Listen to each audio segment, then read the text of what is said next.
Estamos dando continuidade à nossa série de mensagens nessa carta do apóstolo Paulo. Estamos bem no meio da série de exposições, aqui nessa parte central, no miolo da carta, onde Paulo trata da santificação, depois de ter falado da perdição de todos os homens, da justificação pela fé. Romanos capítulo 7, de 1 a 6. Porventura ignorais, irmãos, pois fala aos que conhecem a lei, que a lei tem domínio sobre o homem toda a sua vida. Ora, a mulher casada está ligada pela lei ao marido, enquanto ele vive. Mas se o mesmo morrer, desobrigada ficará da lei conjugal. De sorte que será considerada adúltera, se vivendo ainda o marido, unir-se com outro homem. Porém, se morrer o marido, estará livre da lei e não será adúltera se contrair novas núpcias. Assim, meus irmãos, também vós morrestes relativamente à lei por meio do corpo de Cristo, para pertencerdes a outro, a saber, aquele que ressuscitou dentre os mortos, a fim de que frutifiquemos para Deus. Porque quando vivíamos segundo a carne, as paixões pecaminosas postas em realce pela lei operavam em nossos membros, a fim de frutificarem para a morte. Agora, porém, libertados da lei, estamos mortos para aquilo a que estávamos sujeitos, de modo que servimos em novidade de espírito e não na caducidade da letra. Oremos, irmãos. Pai querido, nós te damos graças pelo privilégio de te cultuar. Te damos graças porque podemos ouvir os teus louvores, podemos entoar os teus louvores, ouvir a tua palavra, dirigir-te orações, e agora também ouvir a exposição e explicação da Tua revelação escrita. Nós pedimos que o Senhor nos atenda, que o Senhor nos escute o pedido de iluminação para a compreensão daquilo que o Senhor pretendeu fosse o sentido dessa passagem e sua aplicação para os nossos corações. Oramos também pelo nosso país, nesse momento de crise, ó Deus, que o Senhor tenha misericórdia dos nossos governantes. Oramos pelo teu povo nessa grande nação, teu povo sofrido, oprimido, passando por dificuldades. Oramos pelos doentes da nossa igreja, os aflitos e necessitados. Queremos lembrar da irmã Elineusa, da igreja de Porongatu, que o Senhor esteja com ela no momento de enfermidade que ela atravessa também. E pedimos, Pai, que em tudo Tu queiras nos guardar e livrar do mal. Assiste-nos agora pelo Teu Espírito Santo na compreensão da Tua palavra, em nome de Jesus. Amém. Muito bem, meus irmãos. Nós terminamos o capítulo 6 de Romanos, e lá nós vimos como o apóstolo Paulo expõe de que maneira Deus nos livra do domínio do pecado e nos faz seus servos para que nós possamos servi-lo aqui nesse mundo. E durante a exposição dessa questão, e na verdade desde o começo da carta, Paulo havia feito várias referências à lei de Deus. Quando ele fala lei na carta aos Romanos, geralmente ele se refere toda aquela legislação que Deus deu à nação de Israel através de Moisés no alto do Monte Sinai.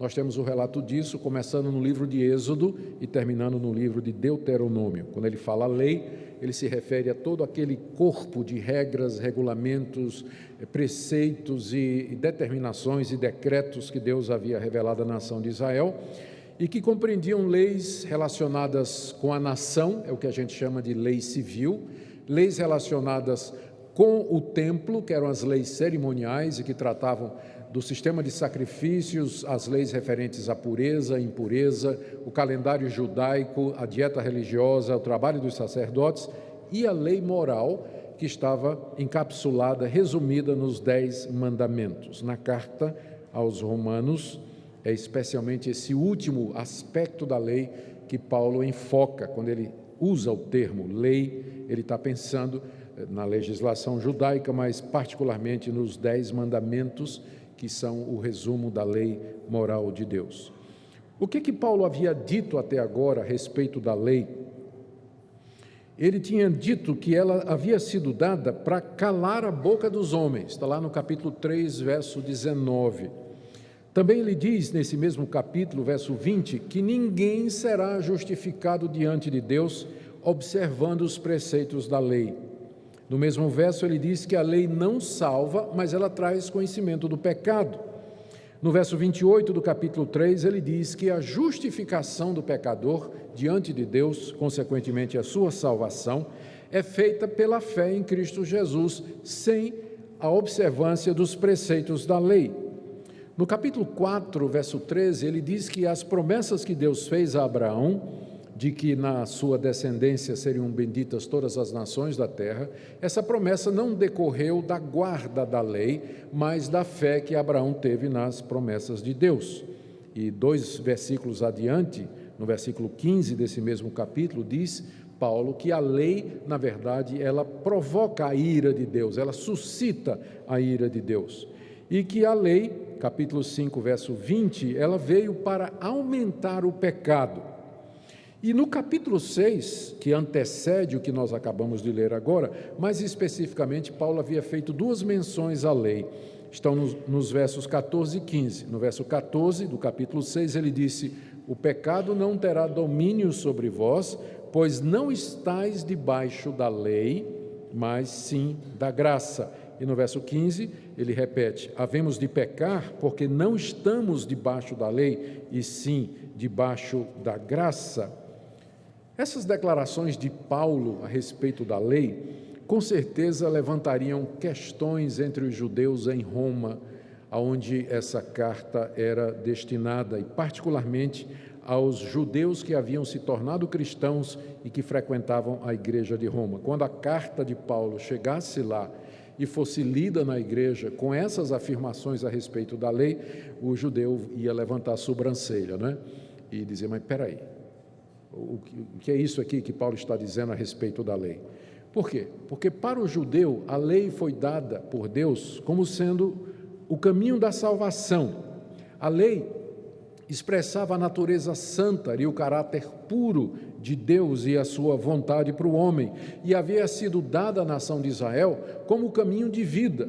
Para o judeu, se ele guardasse os preceitos da lei, ele receberia a vida eterna como recompensa da parte de Deus. Além disso, a lei, como expressão da santidade de Deus, ela era eterna, perfeita, pura e santa. Então, por que Paulo estava dizendo essas coisas ruins a respeito da lei? Que a lei provoca a ira, que a lei provoca o pecado, a lei aumenta o pecado, ninguém é salvo pelas obras da lei, a lei foi dada para calar a boca de todo mundo, Abraão não foi justificado pela lei. Então, por que Paulo fica dizendo essas coisas negativas a respeito da lei? Esse com certeza seria o questionamento que aconteceria lá na igreja de Roma quando a carta de Paulo fosse lida. E não era, então, já havia a boataria a respeito de Paulo, de que ele era um judeu traidor, ele era um judeu apóstata, porque em todo lugar ele falava mal da lei, ele falava mal do templo, ele falava mal dos sacrifícios, ele falava mal da circuncisão, ele dizia que Jesus era maior do que Moisés. Então os judeus não estavam muito felizes com a pregação do apóstolo Paulo, e com certeza eles queriam explicação, especialmente para essa questão aqui: se a salvação e a justificação do pecador é mediante a fé em Jesus Cristo, por que é que Deus deu a lei? Por que é que Ele deu os 10 mandamentos? Por que é que Ele deu essa revelação escrita da sua vontade à nação de Israel? É exatamente isso que Paulo responde no capítulo 7. O capítulo 7 tem duas partes. Na primeira parte, Paulo declara que da mesma forma que nós morremos para o pecado, mediante a nossa união com Jesus Cristo, nós também morremos para a lei. O cristão não está mais debaixo da lei, porque ele morreu para a lei mediante o corpo de Jesus Cristo. E ele usa uma comparação para a gente entender isso, que é a comparação do casamento, que nós vamos ver em seguida. A segunda parte do capítulo, que nós começaremos a ver no próximo domingo, se Deus permitir, Paulo explica a razão pela qual a lei foi dada. Ela foi dada para nos convencer do nosso pecado, de maneira que o homem que está debaixo da lei, ele agoniza, ele geme, ele grita de desespero, porque a lei diz o que é o certo, mas ele, o homem, sem Deus, ele não consegue obedecer aos preceitos da lei, gerando todo aquele conflito que Paulo descreve aí na segunda parte do capítulo 7. Mas hoje à noite nós vamos ficar apenas com a primeira parte, onde Paulo fala da nossa morte para a lei. E vamos começar com o verso 1, onde ele faz uma pergunta aos seus ouvintes. A pergunta já é antecipando aquela objeção que ele sabe que vão levantar diante das declarações que ele tinha feito diante da lei.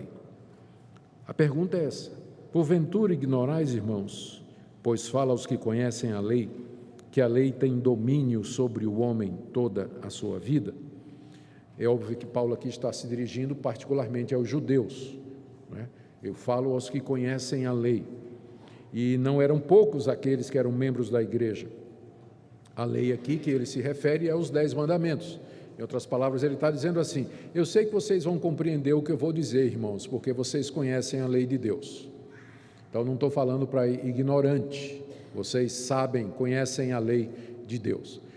Paulo também poderia estar fazendo uma referência muito geral às leis romanas, que também regulamentam a questão do casamento, mas eu penso que especificamente pelo contexto, ele está se referindo aqui à lei de Deus. O que ele está dizendo aqui é que a lei de Deus, ela tem domínio sobre o homem, e o homem aqui é genérico, né, sobre todas as pessoas, durante o tempo da sua vida aqui no mundo.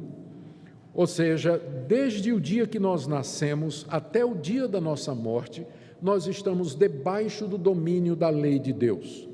Aqui Paulo fala da lei como se a lei fosse um senhor, um patrão, e que tivesse escravos que lhe pertencem desde o nascimento.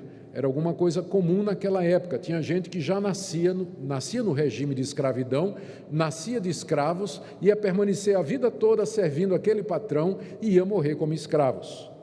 Então, é uma figura que Paulo usa aqui para descrever o que ele quer dizer, que a nossa escravidão à lei dura o tempo da nossa vida. Nós nascemos debaixo do domínio da lei e morremos debaixo do domínio da lei. Ou seja, o tempo todo da sua vida aqui nesse mundo, você está debaixo da lei de Deus. Aquilo que Deus disse: não terás outros deuses diante de mim, não farás para ti imagem de escultura, não tomarás o nome do Senhor teu Deus em vão, lembra-te do dia de descanso para o santificar, honra teu pai e tua mãe, não adulterarás, não mentirás, não furtarás, não matarás, não cobiçarás nada do teu próximo. Isso vale no dia que você nasceu até o dia que você vai morrer. É isso que Deus quer de você.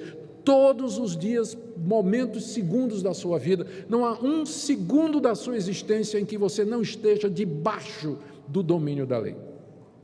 Isso simplesmente quer dizer o seguinte: que nós nascemos já obrigados a guardar toda a lei de Deus e, portanto, condenados, porque nenhum de nós vai cumpri-la perfeitamente.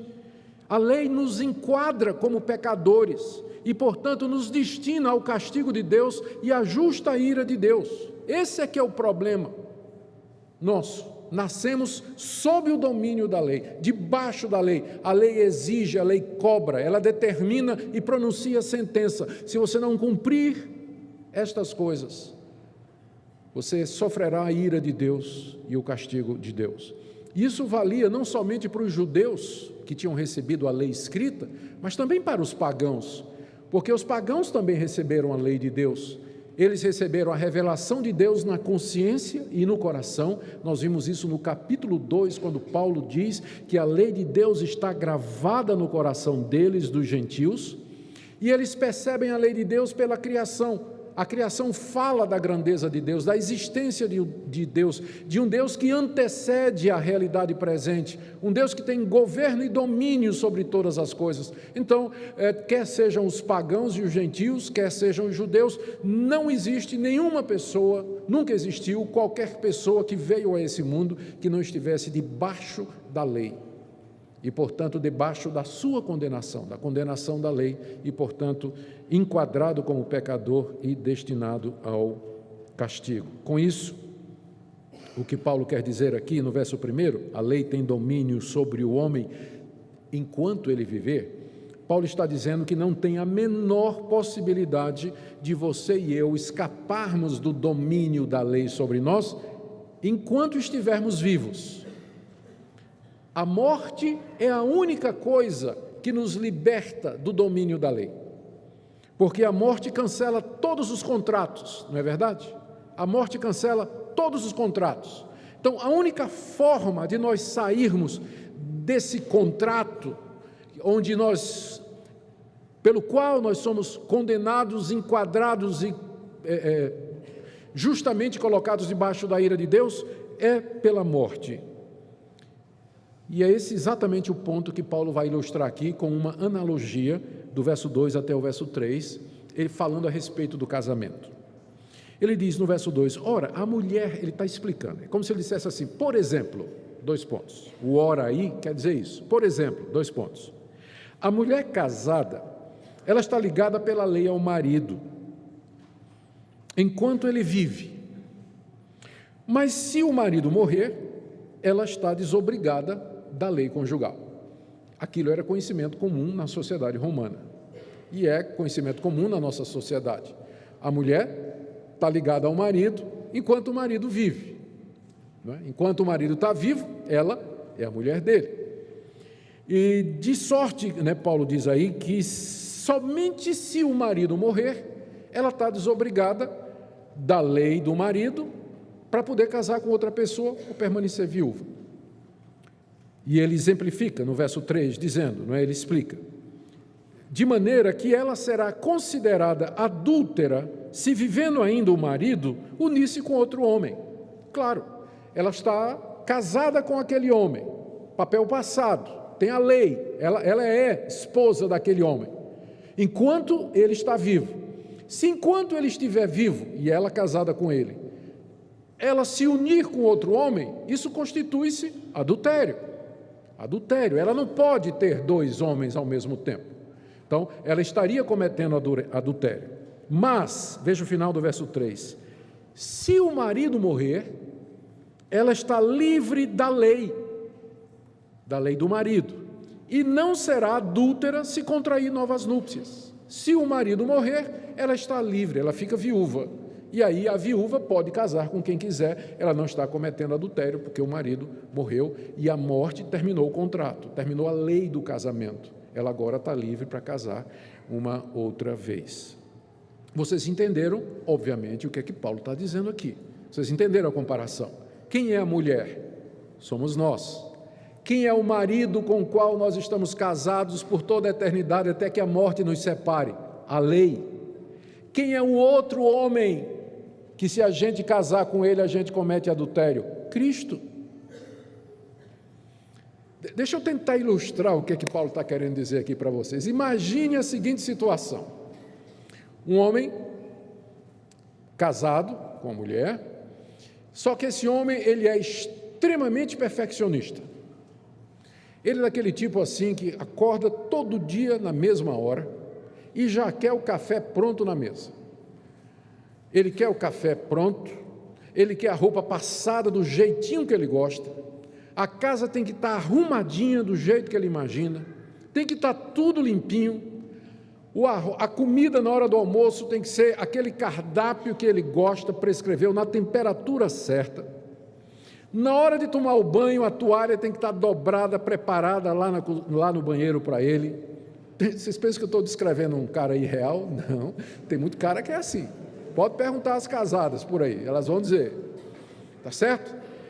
Então, é um cara todo certinho. Roupa sempre limpa, impecável, cumpre horário. O horário que ele determina é o horário que tudo acontece. Ele segue a vida assim, em mínimos detalhes. Está tudo programado, tudo certo. O problema é que a mulher dele é completamente desastrada.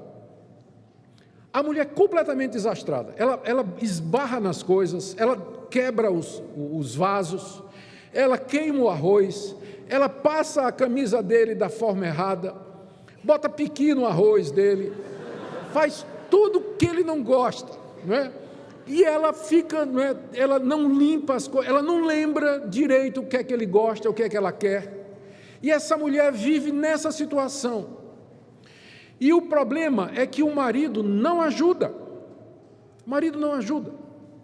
Toda vez que ela erra, ele vai lá com o dedo em cima. Você não presta. Você não faz nada certo. Já é a 10ª vez que você faz isso e você sabe que eu não gosto das coisas assim. Ele não ajuda a mulher, não tem perdão, não deixa passar uma. Se a mulher errou, ele vem em cima. E ele vem com crítica, ele vem com condenação, ele vem humilhando, não fornece qualquer apoio para a mulher, não tem misericórdia e não tem compaixão. Gente, eu não estou descrevendo o casamento de ninguém aqui, tá? É hipotético. Embora eu sei que na realidade seja um pouco parecido com isso, né? Aí o que é que acontece? Num casamento desse, a mulher fica, ela não consegue, ela está sufocada, ela não faz nada, ela não acerta nada, ela se sente absolutamente rejeitada por tudo que ela faz, e aí ela começa a pensar em outro homem. Ela começa a pensar em outro homem. Esse outro homem é tão exigente quanto o marido dela, ou mais.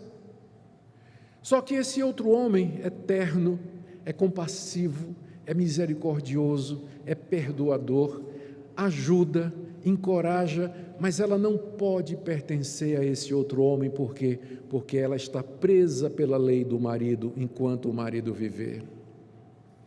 Isso parece enredo da novela da Globo, não é verdade? Se fosse uma novela e você fosse o escritor, qual era o fim que você daria a essa história? É óbvio, a mulher ia botar um baita veneno de rato na comida do homem, né? Ia matar o cara para poder casar com o outro, não é isso? Vocês já entenderam o enredo, né? De que se refere? A mulher somos nós, que estamos casados com a lei. A lei nos condena, nos critica, não deixa passar uma. Toda vez que nós erramos, a lei vem em cima. E diz, você pecou, você errou, você está condenado, não é a primeira vez, você não presta, você não aprende. E a lei não nos ajuda, ela não nos ergue do chão, ela não tem perdão, ela não tem misericórdia. E o outro homem a quem nós desejamos pertencer é o Senhor Jesus Cristo, que é tão exigente quanto a lei, mas Ele é misericordioso, compassivo, bondoso, nos ajuda, nos compreende, nos sustenta e nos levanta. Mas eu não posso pertencer a Jesus Cristo, porque Paulo explicou, porque eu estou debaixo da lei, estou debaixo do domínio da lei, casado com a lei enquanto eu viver. Qual é a única solução para esse dilema, para esse casamento impossível? Nós pensaríamos que a solução seria a morte do marido, ou seja, Deus tirar a lei. Mas a solução que Deus deu foi matar a mulher. Veja o que diz o verso 4. Assim, meus irmãos, também vós morrestes, é a mulher que morre, vós morrestes relativamente à lei, por meio do corpo de Cristo, para pertencerdes a outro, a saber, aquele que ressuscitou dentre os mortos, a fim de que frutifiquemos para Deus. Essa é a grande sabedoria de Deus. Da mesma forma como nós vimos no capítulo 6, que Deus, para nos livrar do domínio do pecado, o caminho de Deus não foi tirar o pecado de nós, mas foi nos matar para o pecado. Nós morremos para o pecado em Cristo. É isso que ele ensinou no capítulo 6. O pecado continua em mim, mas eu não sou mais obrigado a obedecer ao pecado. Por quê? Porque eu estou morto por pecado. Fui crucificado com Cristo. Não é isso que ensina o capítulo 6? Nós vimos 3 sermões no capítulo 6, onde Paulo está dizendo isso. O caminho de Deus para me livrar do pecado não foi tirar o pecado do meu coração, mas me fazer morrer para o pecado, de forma que eu não preciso obedecer a Ele, porque Ele não é mais meu patrão. Escravo morto não obedece ordem de ninguém. E agora é o mesmo esquema no que diz respeito à lei. Viver debaixo da lei é viver debaixo da condenação da lei, da exigência da lei. ser enquadrado como transgressor e condenado à ira de Deus por conta dessas transgressões.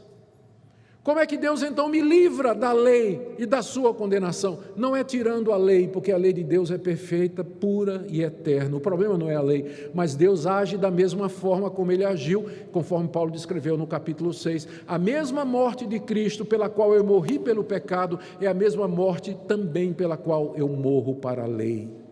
E aqui nós avançamos um pouco mais o nosso conhecimento sobre santificação, porque até aqui nós tínhamos visto que na cruz do Calvário, nós somos unidos a Cristo na sua morte para nos livrarmos do domínio do pecado. Agora, Paulo vai um pouco mais adiante e diz: ser livre do pecado não é suficiente, nós precisamos também ser livres da lei, porque a força do pecado é a lei, porque onde não tem lei também não tem pecado. Então temos que ser livres também da lei para poder servir a Deus, e o caminho é esse. Deus nos uniu a Jesus na sua morte, de forma que com Cristo nós morremos para a lei. Isso é possível porque Jesus, como nosso representante, Ele cumpriu a lei perfeitamente enquanto homem aqui nesse mundo, e não somente isso, na sua morte Ele pagou o preço da nossa transgressão da lei, de forma que agora, unidos a Cristo, nós morremos para a lei, para as exigências e as demandas da lei, e morremos para a sua condenação. Só que a gente não fica viúvo, não tem nem tempo para chorar viuvez, porque morremos para a lei e imediatamente nos unimos ao outro homem, que é Jesus Cristo, pertencemos a Ele.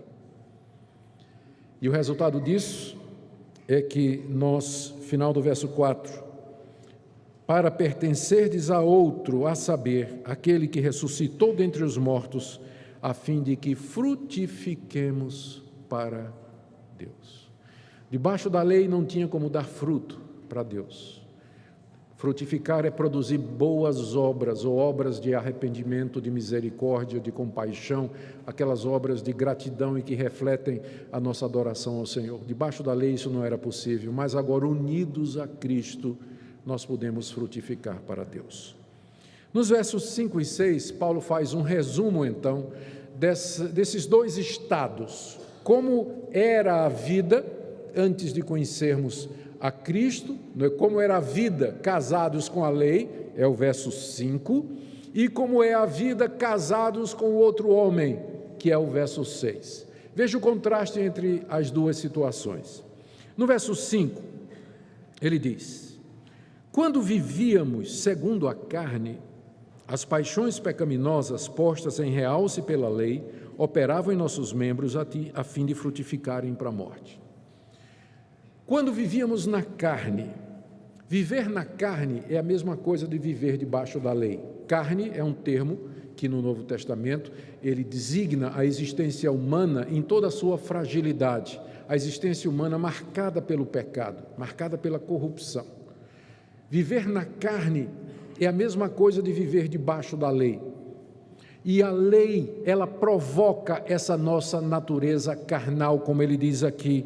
Quando vivíamos segundo a carne, as paixões pecaminosas eram postas em realce pela lei. A lei como que provoca, estimula, excita a carne. E a gente sabe como funciona isso.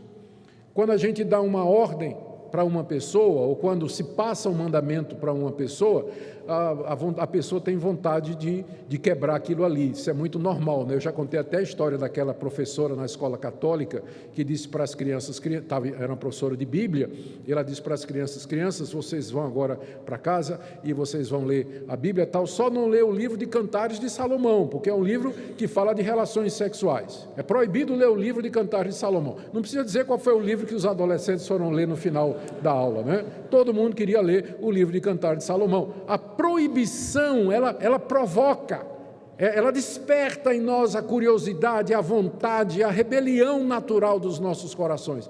Então, viver debaixo da carne, debaixo da lei, a lei realça as nossas paixões, desperta o desejo de transgredir e de desobedecer a Deus. Portanto, é uma vida impossível. O resultado, ele diz aqui, é que essas paixões operam em nossos membros a fim de frutificar, não para Deus, mas de frutificar para a morte.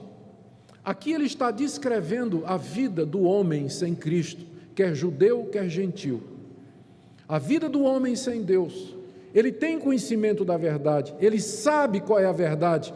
Alguns até querem fazer aquela vontade, penso especialmente nos religiosos, aquelas pessoas que têm uma religião que é baseada em mérito, em cumprimento de regra, bater meta e tudo mais. Eles querem fazer isso, vivem debaixo de um sistema de escravidão, onde eles sentem as paixões sendo a ira, a raiva, ou a mágoa, ou a paixão carnal sendo despertadas, e o resultado disso é morte. O resultado disso é morte. O verso 5, portanto, descreve a situação do homem não convertido, porém esclarecido e sabedor das demandas de Deus. E o resultado é isso aqui. Mas o verso 6 reflete a situação contrária depois que Deus interveio na nossa vida mediante o Evangelho. Veja como ele diz, agora, se refere então à situação presente, não é mais a situação do verso 5, mas é uma nova situação, porém, introduz a ação de Deus, criando uma realidade diferente da realidade anterior, libertados da lei, por meio da nossa união com Jesus Cristo na cruz do Calvário. Agora nós estamos mortos para aquilo a que estávamos sujeitos. Agora a situação do crente é que ele está morto para a lei, que o sujeitava, escravizava, condenava e com justiça dominava sobre ele. Mas nós agora estamos mortos para a lei. Mas nós não vamos ficar como uma viúva que não tem marido, não tem a quem, não está ligada a um marido, mas nós agora pertencemos a um novo marido, um novo homem. Ele diz, de modo que servimos agora, veja a palavra servir, que indica que está debaixo do domínio de alguma coisa, a quem prestamos conta, de modo que servimos em novidade de espírito e não na velhice, na caducidade da letra. Paulo está comparando aqui esses dois estados. Por um lado, no verso 5, o homem debaixo da lei, vivendo na carne, paixões pecaminosas produzindo morte. Agora, libertados da lei pelo Evangelho, unidos a Cristo, nós servimos em novidade de espírito. Eu creio que esse espírito aqui, na verdade, é espírito com E maiúsculo. Nossa tradução colocou com E minúsculo, mas, na verdade, eu vou dizer porque é que eu considero assim. Paulo está falando da nova vida produzida pelo Espírito de Deus com E maiúsculo. Com E maiúsculo. Então, nós agora servimos a Deus baseados num novo princípio. O homem debaixo da lei, vivendo na carne, ele acha que pelo esforço pessoal dele, ele pode agradar a Deus cumprindo todos aqueles requerimentos. E o resultado é paixão pecaminosa despertada e morte no final. É a descrição de toda religião baseada em lei.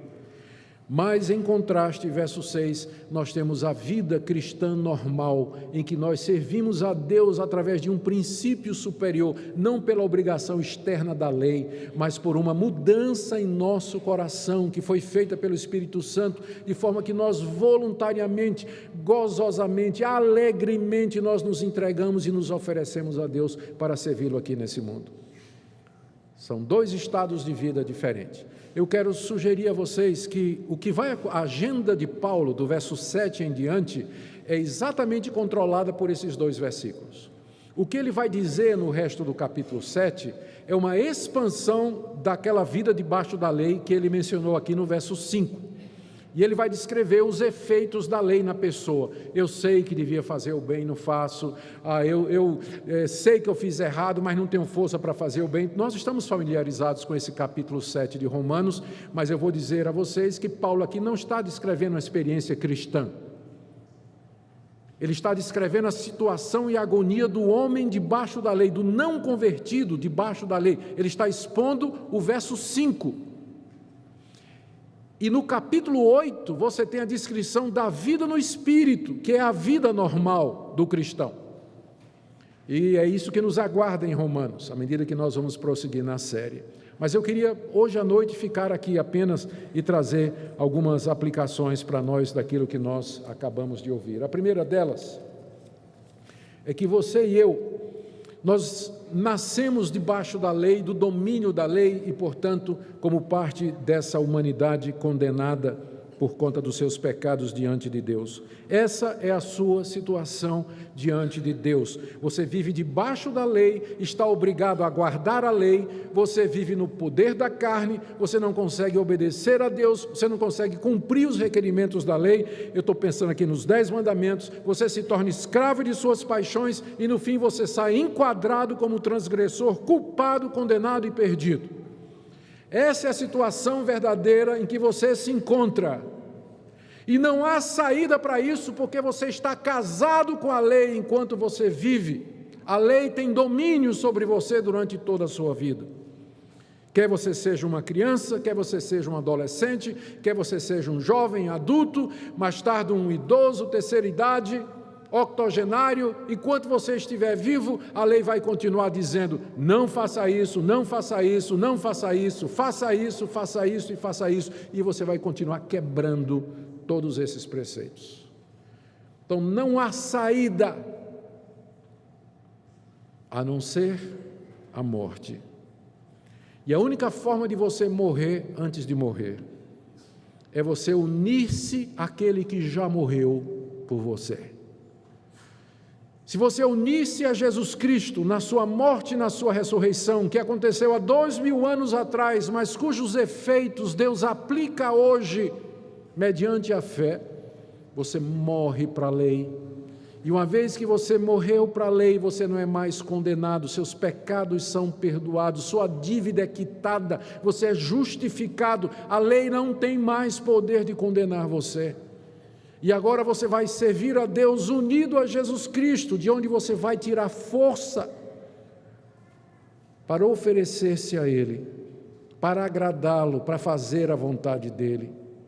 É outra vida que Paulo chama de novidade de vida, e não é mais a caducidade e a velhice da letra.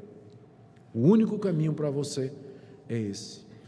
Se alguém aqui essa noite que ainda não entendeu a sua situação diante de Deus, a minha oração é que você perceba hoje a gravidade da sua situação. Você foi enquadrado, você foi apanhado em flagrante, não foi só uma vez só não, é desde que você nasceu. E você não tem como quitar esse débito. Enquanto você estiver vivo, ele só vai aumentando. Por mais bem intencionado que você seja, por mais moralista que você queira ser, você sabe que você não pode cumprir todos os requerimentos da lei de Deus. Mas hoje à noite também você está escutando a verdade do Evangelho, o Evangelho da graça, que Deus em Cristo Jesus nos oferece mediante a fé, a remissão dos nossos pecados, o perdão das nossas iniquidades e a libertação de debaixo da escravidão e da condenação da lei. Se você se arrepender dos seus pecados, se você reconhecer diante de Deus que você é um culpado merecedor de todo juízo, se você humildemente recorrer a Deus e suplicar a Deus o seu perdão, você encontrará misericórdia da parte de Deus, que pelo Espírito Santo vai unir você ao seu Filho e lhe trará perdão, reconciliação, poder e graça para se viver nesse mundo, servindo a Deus e para a glória dEle. Mas uma palavra também aos crentes. Pode ser que alguma pessoa já fez isso e ela já conheceu a novidade de vida em Cristo Jesus. Ela experimentou o poder da ressurreição e sentiu aquela mudança interior no seu coração. E às vezes pode acontecer que, sem a gente querer, de maneira sutil, a gente volta outra vez a pensar que o caminho para servir a Deus é debaixo da lei. E aí é o que a gente chama de legalismo. São pessoas que são verdadeiros cristãos, mas eles vivem por meio de regras. Para eles a vida cristã se resume a um cumprimento de regras e normas, quando na verdade o foco da vida cristã, o poder da vida cristã é a nossa união com Jesus. É de lá que vem o poder, o amor, a moderação, o domínio próprio, enfim, o fruto do Espírito, que é descrito em passagens como Gálatas capítulo 5. Eu queria que você pensasse nisso nessa noite e que você pedisse que Deus renovasse o conhecimento da graça e da redenção em Cristo Jesus, da sua união com Ele, para que aí você vai conseguir ter forças para vencer aquele hábito pecaminoso, aquelas práticas erradas que você vem lutando contra elas há tanto tempo e você não consegue se livrar. Por que você não consegue se livrar? Porque você está tentando fazer isso na carne, debaixo da lei, mas agora unido a Cristo, no poder da ressurreição, você pode vencer e pode servir a Deus em novidade de vida.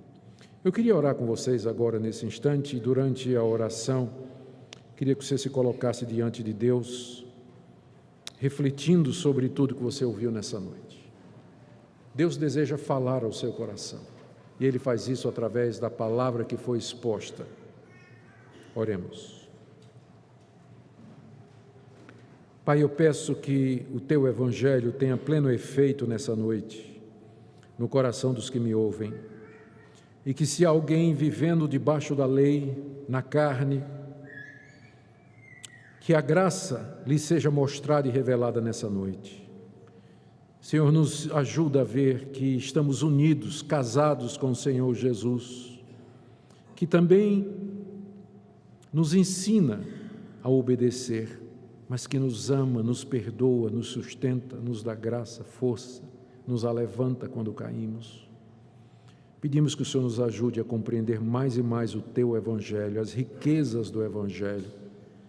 Concede-nos, ó Deus, mais e mais da Tua graça. É o que eu te peço nessa noite, em nome de Jesus. Amém.